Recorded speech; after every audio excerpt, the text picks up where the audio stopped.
So yun mga Kadaver Gods, mga kabiyaya, mga kuwela, isang mabiyayang araw po sa ating lahat. At ito another reaction video naman na naman po tayo mapatungkol sa fake Bulaga, generic Nate Bulaga versus TVJ. So ito po, alam ko yung iba rito nakapanood na rito, pero may napansin ako sa sinabi ni Isko Moreno mapatungkol kay Tito Soto. So pag-usapan din po natin yan. At ang fake Bulaga mukhang mapapatawag na ng MTRCB. No? Mukhang ipapatawag na po sila ng MTRCB dahil dito sa bidyong ito. No?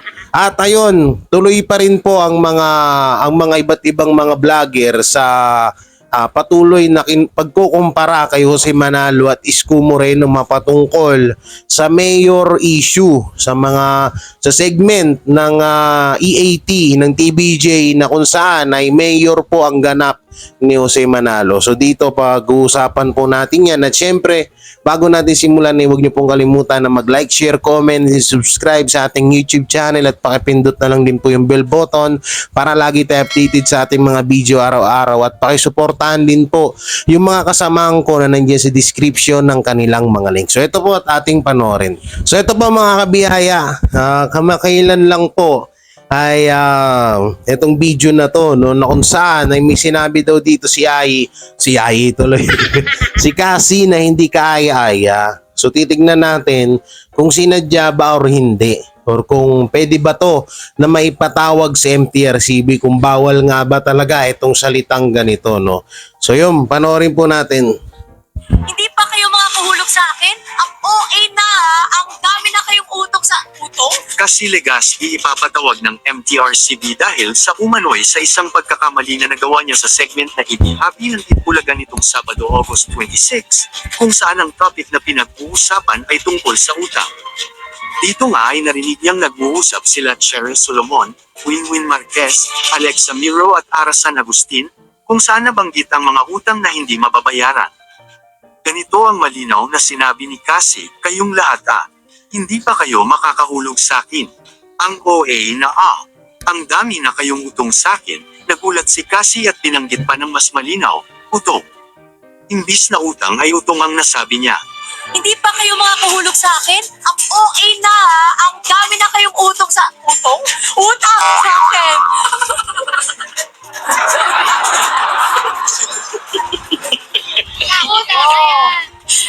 Yan! Sige na. Sa next cut-off na lang ako magbabayad. Iba ako din, promise. Next week, babayaran ko kayo lahat, okay? Mapapansin na gulat si Cassie sa kanyang nasabing salita, at tawang-tawa naman sila Alexa at Ara. Napabumisnis naman sila Winwin at Cheres. Maririnig ang mahinang salita na sinasabi ni Cassie na sorry sa mga kapwa niya host. Akin!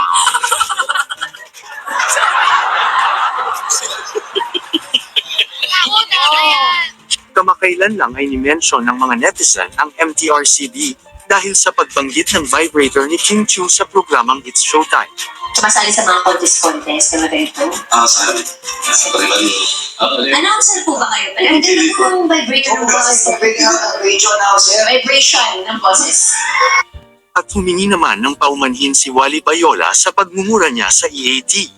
Ako po ay may nabitawang salita na hindi ko po dapat sinasabi. Nagkamali po ako doon at ako po ay humingi ng inyong paumanhin. Karugtong po yun. Anong komento niyo sa usapin ito? Dapat bang bigyan ng violation ang TV host na si Cassie Legaspi? Papansinin kaya ito ng MTRCB? O ipagsasawalang bahala na lang?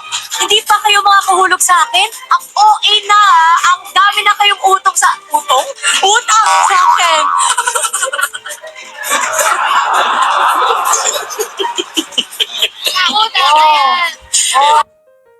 So yun, no, tapos na yung video. Alam nyo, para sa akin, medyo talaga, mali talaga po yung sinabi niya. O, kasi bawal din yun, di ba? Kasi siyempre maraming nanonood, no? Pero doon sa tinatawag na sinadya ba or hindi, palagay ko hindi naman talaga sinadya ni Cassie yun. Hindi ko kinakampihan, ang alam nyo naman tayo, no? No, hindi tayo katulad ng ibang tolongges na vlogger. Dito kasi hindi ko kinakampihan pero nakikita ko naman po dito para sa akin pang sarili na na opinion ay hindi niya nga po sinadya. No, hindi niya sinadya. So, eto, okay to kaysa dun kay Kim Chiu. No? Mas okay po ito kaysa dun kay Kim Chiu kasi kay Kim Chiu talaga is inulit pa. Tapos ikinorek. Yun yung masama eh. Tapos eto naman, nagsorry naman din si Cassie. So, para sa akin, hindi nga sinadya. Pero yun nga, hindi sinadya man o hindi, kung nasa rules to ng MTRCB na bawal sabihin to, karapat dapat po talagang aksyonan to or warningan. Kahit warning lang muna, at least magtanda po. Alam naman natin, mga bagong host lang din naman yan. Diba? Sabi naman nila, bagong host sila.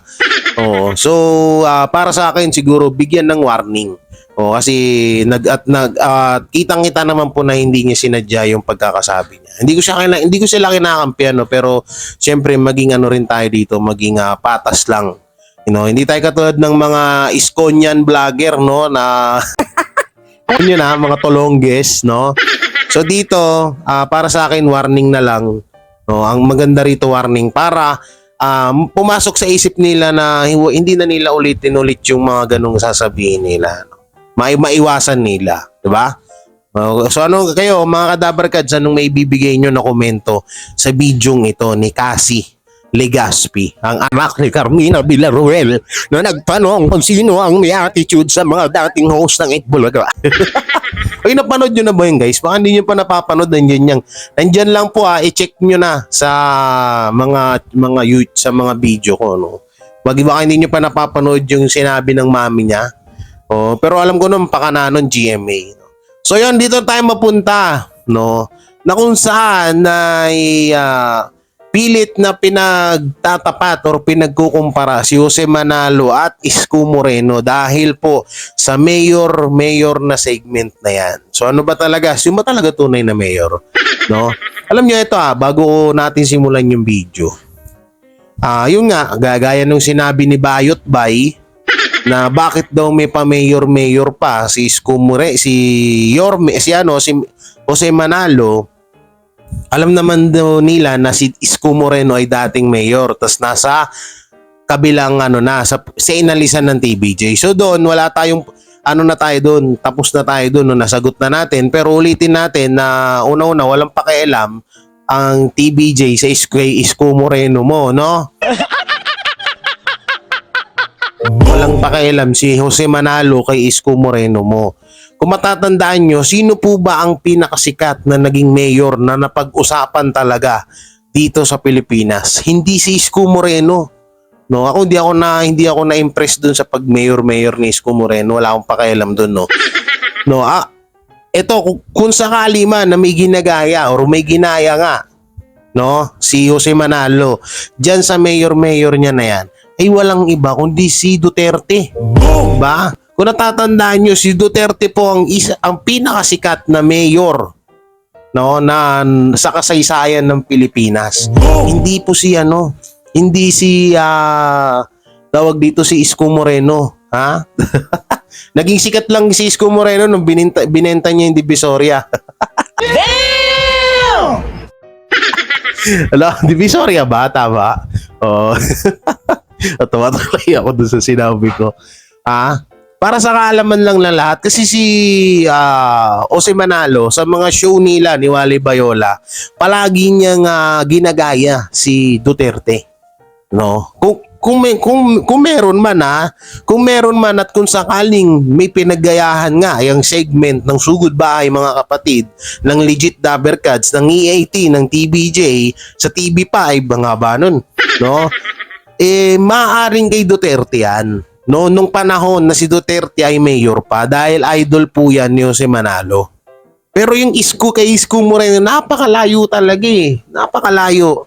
No? Tsaka eto kaya nyo nasasabi na ginaya ni Jose Manalo si Isko Moreno o si Yorme nyo dahil parang kayo, nasaktan kayo. Kasi nga, imbis na dapat kayo yung gumawa niyan, yung iba pa. Bakit hindi naisip ng ng writer yan, di ba? So laki lang ng pagsisisi nila, di sana nag-click sana yun. Ito kasi yan eh. Sabi nung writer ng TPINC. Sayang, nag-click sana yung ganun Mayor ni Isko Moreno. Ayun pa doon pa naman siya nakilala. Eh kaso na tayo niya si. So ito po yung video na kung saan ay pilit nilang pinagtatapat or pinagkukumpara si Isko Moreno at Jose Manalo. So ito papanoorin natin.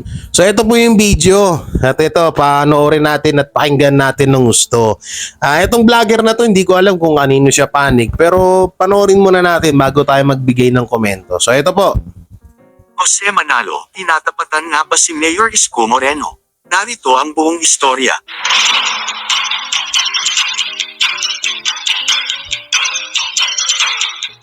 Bentang-benta ngayon ang paandar ng veteran TV host comedian na si Jose Manalo sa noontime show nilang EAT sa TV5 bilang si Mayor Jose. In fairness, talagang bukang bibig na ngayon ng mga manunood at ng mga netizens ang bansag sa partner ni Wally Bayola sa kanilang Sugod Bahay Kapatid segment as Mayor Jose. Pinaniniwala ang pangtapat ito ng EAT kay dating Manila Mayor Isko Moreno na isa naman sa mga host ngayon ng longest running noontime program sa bansa, ang Itbulaga ng GMA7. May katapat na si Mayor Isko Moreno, na isa ring mayor. Ito ay si Jose Manalo, na binansagang pambansang mayor na nag-iikot sa iba't ibang barangay at namimigay ng ayuda. Ang pagiging mayor ni Jose Manalo ay bahagi ng kanyang pagiging host sa programang EAT ni Tito Soto, Vic Soto at Joey De Leon or TVJ sa TV5. Marami ang natutuwa kay Jose, kaya kahit saang barangay siya nagpupunta ay mayor na ang tawag sa kanya. Kaya ipinantatapat siya kay dating Mayor Isko Moreno ng Itbulaga. Kwelang-kwela si Jose dahil Joe Logs at napaka-down to earth nito. Masang-masa ang kanyang apil, kaya hindi nag-aalangan ang sino man na siya ay lapitan at yakapin. At dahil sa kasikatan ngayon ni Mayor Jose,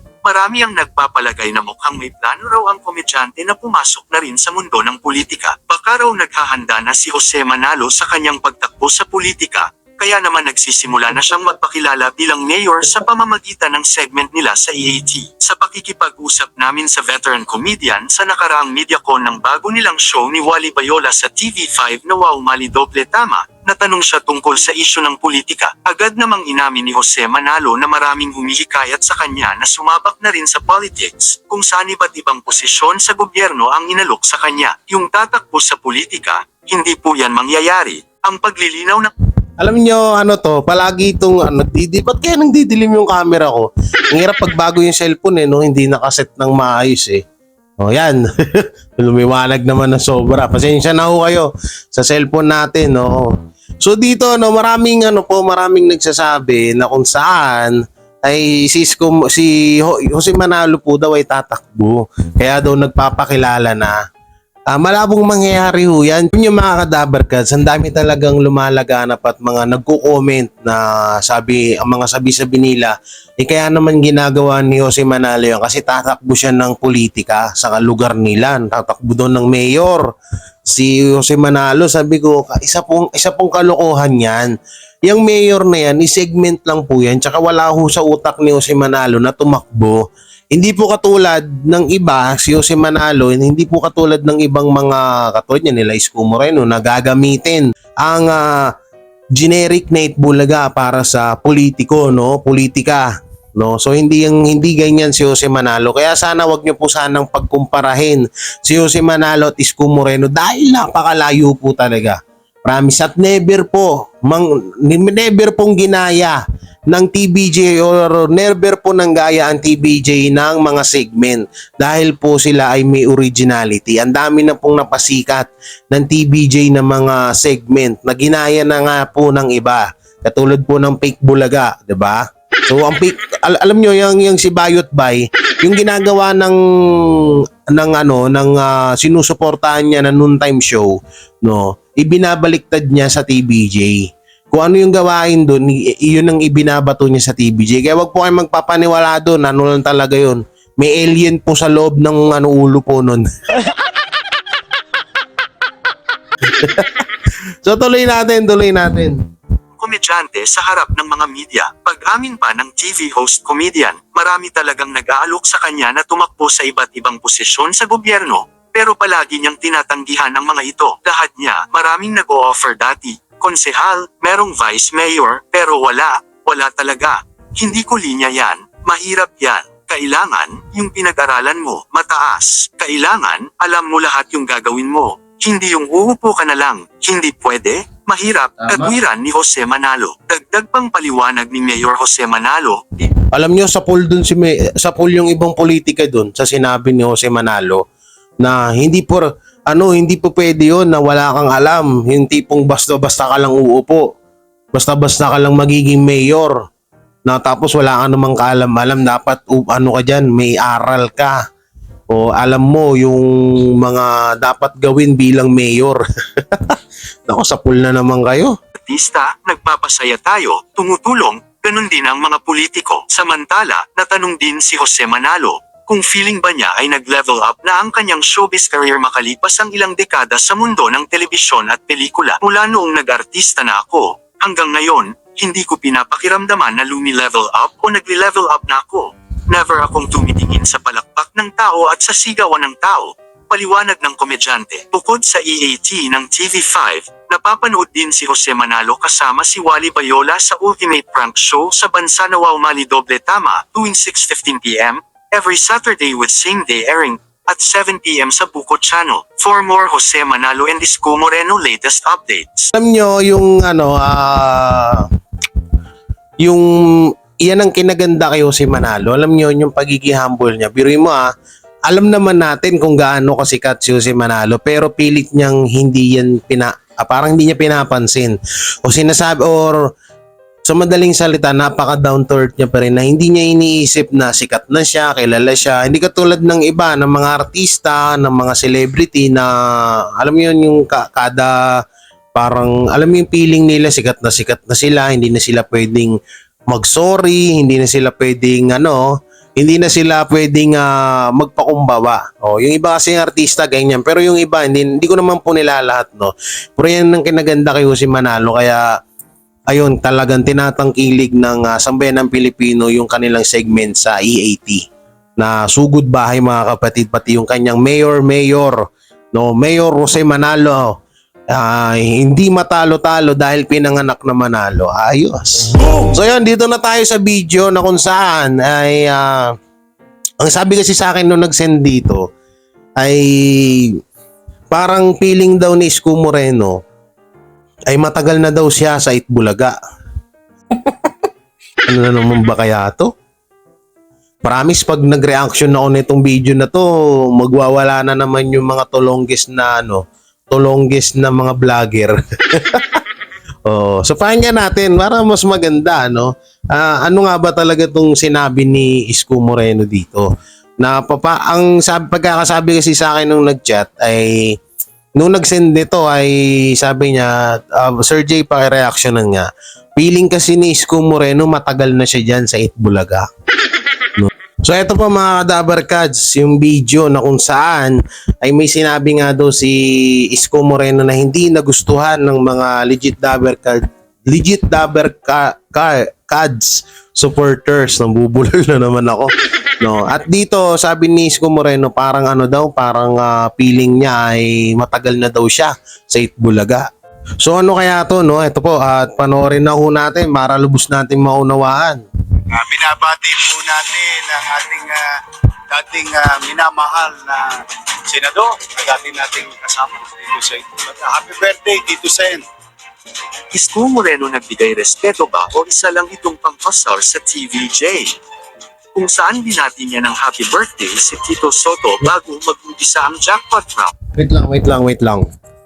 Wait lang. Binabati ko po ang dati nating mahal. So big sabihin hindi mo na mahal si Tito Soto. Dati nating mahal at dating senator Tito Soto, dati nating kasamahan. Kailan kayo nagsama Kailan kayo nagsama ni Tito Soto? Kailan nagsama si Tito Soto at Isko Moreno sa Itbulaga? Kahit sa 'di ba, sa Kongreso nagsama ba 'to? Dating mayor lang naman siya dati . No, baka yun yung pinupunto niya. Nagsama sila sa kongreso, no? Pero sa Itbulaga, malabo. Tsaka pinagtataka ko, eto, mga Kadabar Cats, pakinggan nyo maigit yung sasabihin ko. Pinagtataka ko kasi sila kapag may mga contestant na nagpapasalamat sa TBJ, tinatanggalan nila ng mic. Pero sila ngayon, binabati nila sa mismong TV show nila, sa mismong noontime show nila na Fake Bulaga, no? So anong purpose dito? Alam na, pa-victim.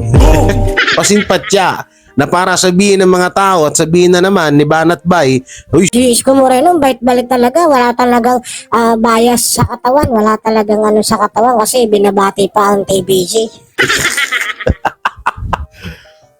alam nyo, maniniwala na sana kami. Kaso yung contestant niya, binabati lang ang TBJ, ayaw nyong tinatanggalan nyo ng mic, tapos kayo, babati kayo. Diba? Parang kaplastikan naman ata yun. Diba? Kaya mga Dabar Cats, totoo yung sinabi ko, parang kaplastikan naman ata yun. Yung mga contestant nga, pa nagti-thank you or sinashoutout ang TBJ, tinatanggalan ng mic ni Buboy Bilar, pinapaalis nyo agad. Diba? Ay bakit ngayon, magbabati kayo ng happy birthday? Wala yung kaplastikan to. Wala to, kaplastikan tong na to. Sige, tuloy natin yung video. Ang pakisayo. Kailan lang ay pumalag na nga si Isko Moreno sa halos araw-araw na patutsyada ni Joey De Leon sa kanila. Kung saan binanggit ni Isko Moreno ang salitang Pepsi. Umiinom pa ng soft drinks, Yorme. Pepsi? Na ayon sa netizen ay halatang sinadya dahil halatang ipinasok ni Buboy at Isko ang isyu na iyon. Ayon sa komento na aking nakita, si Joey De Leon lang naman ang madalas magpatutsyada sa Itbulaga. Si Tito Soto hindi niya kinakalaban si Isko, kaya Alam niyo to si Buboy Bilar, may nakapagsabi sa akin, hindi ko na lang babanggitin ng pangalan kasi syempre para sa para sa kaligtasan niya, no. Si Buboy Bilar daw ay sa totoong buhay, maangas daw talaga pala to. Oo, talagang may ugaling kakaiba, no, si Buboy Bilar. Nagsabi lang sa akin yan, pero hindi ako 100% na sure. At gawain daw talaga ni Buboy Bilar to ng mga ganito yung manginis. No? Kasi ang hirap kasi sabihin ang hirap sabihin yung pangalan nung nagsabi sa akin kasi siyempre kawawa din naman. Ayun yung pagkakasabi niya sa akin. Sabi niya kasi, sayang kilala ko yan si Buboy. Oo, mabait siyang usap mabait, pero may pagkamaangas daw talaga yan. Tsaka hindi yan nagpapakumbaba na halimbawa na pag nainis siya sa'yo, inis na talaga siya sa'yo. Ganun daw si ugali ni Buboy. Pero hindi natin alam yun, no? Dito sa usapang Pepsi na to, ito talaga sinadya to. Para sa akin sinadya to yung ni Buboy Bilar at Isko Moreno. Sinadya yan. Posibleng hindi sinadya. Uminom lang ng soft drinks, papasok mo yung Pepsi. Hindi naman masyadong sikat yung Pepsi yung pangalan, no? Tsaka tutusin sa tindahan, wala na mga Pepsi. RC, Royal, Mountain Dew, Coke. Yung isa pa. May isa pang soft drinks, yung iba't ibang kulay din. Yung mga Pepsi, wala na yan Kaya nagtataka ako bakit naisingit pa yun no? Pero yun nga, talagang patama sa TBJ yung ginawa nila. Pero ito, ulitin ko sa inyo, kaplastikan to yung pagbati ng happy birthday ni Isko Moreno kay Tito Soto. Wala, plastikan daw, naniniwala dyan. irespeto ni Isko Moreno sa kanya. Maraming salamat po. Sige po. Napakabait. Yan lang yung kayo, maambon. Magalang sa matanda, hindi inalisan ng mic. Sa isa pang komento na aking nakita, ay dapat hindi na nila binabati ang kabilang programa na gusto silang mawala. Ay, Pao, bago tayo magpatuloy, binabati po natin ang ating dating minamahal na senador, na dati natin. Ba't dati? Nagtataka lang ako kasi bakit dati?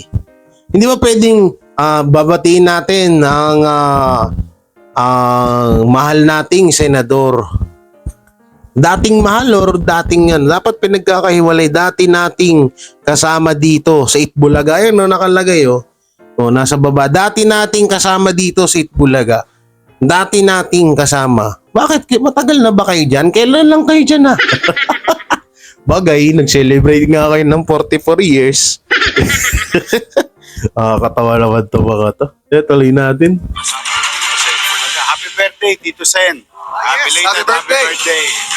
I wish you all the best and good health and more birthdays to come and more success in life. Tito Sen, happy birthday. Happy birthday, Tito Sen. Ako rin. Sa kauna-unahang pagkakataon naman ay may nanalo ng 1 million pesos sa pamimuna ni Isko Moreno at Paolo Contis sa segment nilang May Pakisayo. Para sa kanya talaga ang 1 million kasi kahit siya yung huling pumili ng box, siya pa din ang nakakuha ng jackpot round. At yung 2 box na gusto nilang mag-asawa ay parehas nandoon ng malaking jackpot. Ayoko nang panoorin yan. Ay, hindi para sa akin na totoo. Ito totoo lang ha. Yung mga contestant nga pinipigilan nyo kapag nakakapagsalita ng Tito Vic and Joey or TBJ or legit Dabber Cats, di ba? Naiano nyo nga galit na galit kayo tapos kayo babati kayo mismo. Di ba parang kalokohan yung pinaggagawa nila. Kahit na although, siyempre ibabanat ng mga tulonggis na vlogger, magpasalamat ka na lang kasi binati yung sinusuportahan mo. Hindi. Iba kasi yung bating totoo, iba yung bating kaplastikan lang. Ito kasi kaplastikan lang yan eh. No? At ito po pala, nakalimutan ko kanina sabihin, no? Na ang asawa ni, nakalimutan ko ilagay dyan sa kanina, na may 4 na video pala yung pag-uusapan natin. Na ang asawa ni Joey De Leon ay may pangako sa asawa ni Mike Enriquez. Alam naman po natin na si Mike Enriquez ay pumanaw na po, no? So si Mike Enriquez po isa sa mga batikan at legendary na broadcaster ng GMA Network. So ano nga ba to? Pag-usapan na rin natin, isabay na natin ho dito, no? So mabalik tayo dun kay Isko Moreno. Kayo mga Kadabar Kads, anong masasabi nyo dun sa video na binati ni Isko Moreno si Tito Soto? Digay ako ng dighay. Kaya susunod din na ako kakain pag bago ako mag-vlog. Ang sarap kasi nung magba-vlog ka, kumain ka muna bago ka mag-vlog kasi may laman yung isip mo. Ayoko kasing matulad sa mga vlogger ng fake bulaga na nalilipasan ng gutom kaya kung ano-ano na lang yung pinagsasabi. So ito po yung video na kung saan ay ang asawa po daw ni Enyo Master ni Joey De Leon ay may pangako sa asawa ni Mike Enriquez. So ano nga ba to? So ito panoorin po natin. So ito po yung video mga Kadabar Kads. So panoorin na natin, huwag na natin patagalin, no? Mrs. ni Joey, may pangako sa Mrs. ni Mike. Sa kabila ng pagkawala ni Mike Enriquez, ay maraming napasana all sa balak gawin ng Mrs. ni Joey De Leon sa nabiyuda ni Mike. Ang mga dating kapwa radio DJs na sina Joey De Leon at Danny Samonte, aka Steve O'Neill, ang dalawa sa mga malalapit na kaibigan at travel buddies ng pumanaw na broadcast journalist na si Mike Enriquez. Noong 2014, magkakasamang nagpunta sa Holy Land sina Joey, Mike at Danny kasama ang kanilang mga mahal sa buhay. Dokumentado ang 2 linggong pagbisita ng tatlo sa Holy Land dahil ginawa itong Holy Week television special. Sila ang mga host sa TV special na may pamagat na Banal na Paglalakbay na ipinalabas sa GMA7 noong April 14, 2014. Kwento pa ni Joey, magkasama kami ni Mike na nag-Holy Land last week lang. Isang tunay na tao ang pagsasalarawan ni Joey sa ugali ni Mike na nakita niyang napaiyak nang dumalo sila sa misa. Si Mike, doon ko lang nakita na alam niyo naman si Mike Enriquez, isang tunay na tao. Naging emotional siya sa isang misa namin. Ayokong sabihin na napaiyak siya, pero parang ganun na nga, natatawang pagkukwento ni Joey. Ano nga ba ang pangako ni Eileen De Leon sa misis ng pumanaw na si Mike Enriquez? Ilang araw na ang nakalipas mula nang mapayapa ang news anchor na si Mike at ang mensahe ng pamamaalam ni Joey sa kanya ang hinihintay ng mga taong alam na malapit sila sa isa't isa. Nauna nang magbigay ng pahayag ang asawa ni Joey na si Eileen Macapagal tungkol sa pagkawala ng kanilang kaibigan. Nagbitaw si Eileen ng pangako kay Mike na wala itong dapat ipag-alala dahil palagi nilang ipapasyal ni Joey si Elizabeth Baby Enriquez, ang byuda ng sumakabilang buhay na broadcast personality. So blessed to have known such a wonderful man. Rest in God's loving embrace, Mike. Ipapasyal at ilalunch namin si Elizabeth Enriquez. Don't worry. Goodbye for now. Pray for us. Muling nagsama-sama ang ilang mga personalidad at mga mamamahayag upang magbigay pugay sa yumaong broadcaster na si Mike Enriquez. Sa una't ikalawang araw ng burol ng mga labi ni Mike, dumating ang ilan sa mga journalist na kanyang nakatrabaho noon upang makiramay. Taong 1969 nagsimulang magtrabaho sa industriya ng broadcasting si Mike at naging bahagi siya ng GMA Network taong 1995. Siya ay naging news anchor ng flagship primetime news program ng GMA na 24 oras at naging host ng long-running public affairs program na Investigador. Si Mike ay nagsilbi rin bilang president ng RGMA Network Incorporated at GMA Network Senior Vice President and Consultant for Radio Operations. Pumanaw si Mike noong Miyerkules, August 29 sa edad na 71. Sa pahintulot ng kanyang pamilya, bubuksan sa publiko at sa lahat ng mga nagmamahal kay Mike ang burol ng kanyang mga labi upang siya'y masilayan sa huling pagkakataon. Ang nasabing public viewing ay nagaganap ngayong araw ng Sabado mula 8:30 AM hanggang 3 PM sa Christ the King Parish, Green Meadows. So yun yun pala yung akala ko kung na. So, eto, ngayon ko lang to nalaman na si Mike Enriquez at Joey De Leon ay matalik pala talagang magkaibigan. Bagay, hindi rin naman na si Henyo Master dahil alam naman natin kung gaano katalino yan, di ba?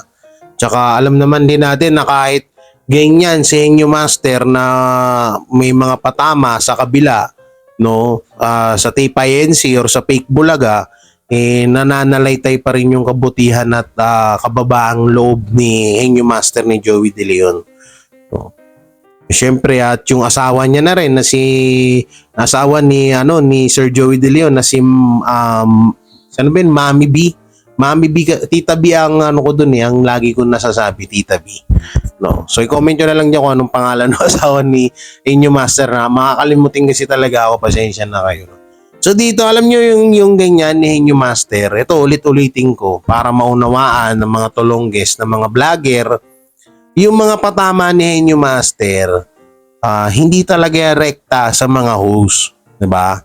Kung talagang kayo, may sapat kayong kaisipan, hindi yan patama sa mga host. Patama po yan sa halusos, sa TPINC, hindi sa mga host. Nagtataka lang talaga ako mapahanggang ngayon na bakit nasasaktan yung mga host ng Fake Bulaga. Dapat nire-respeto na lang nila yung mga patama ni Henyo Master kasi biruin nyo hindi ba nila naisip na hindi ba minsan sumagi sa isip nila na kaya naggaganyan si Henyo Master kasi nasasaktan yan kasi nga mapahanggang ngayon ay ayaw pa rin ibigay sa kanila yung titulong Itbulaga. Ewan ko baka siguro wala talaga silang ganon at lahat naman, alam din naman natin na lahat ng mga paawa effect nila, pa-victim sa mga interview na kesyo ginagalang nila ang TBJ, ay hindi naman talaga, wala naman talagang katotohanan. Kasi nakikita na natin ngayon sila na mismo nagpatunay na wala talaga silang respeto sa TBJ. So yun, anong masasabi nyo sa mga video na napag-usapan natin ngayon? May mga nagre-reklamo na bakit ang dami ko daw issue. Marami daw issue kung pinapanood, magulo daw. So paano magiging magulo mga kadabarkads? Kasi iniisa-isa naman natin. Ang pangit kasi ng isa lang yung panoorin natin. Una-una bitin. Siyempre, doon ako sa mahaba yung video kahit papano yung mga hero abroad, mga OFW na mga nanonood sa atin, ay hindi kailangan nila to yung mahabang video para hindi sila maboring. At kahit papano, magaganda naman yung pinapanood natin ng mga video, hindi kayo maboboring at may natututunan po kayo. Hindi yung katulad ng iba na puro lang pang babalahura. Tayo naman dito, pag nilait-lait ang TBJ, tsaka lang tayo sumasagot, diba?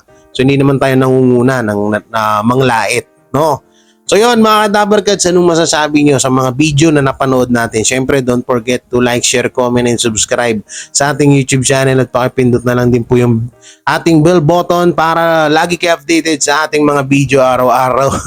Natawa ako dun sa ating mga bell button. Bell button. Ay, wala ba ibang tawag dyan? Ating, ba't nalagyan ko ng ating? Ay, sorry. Parang iba kasi yung impact sa isip ko ng ating bell button. yung aking bell button dyan sa aking YouTube channel. Yan ha. Nilinaw ko po.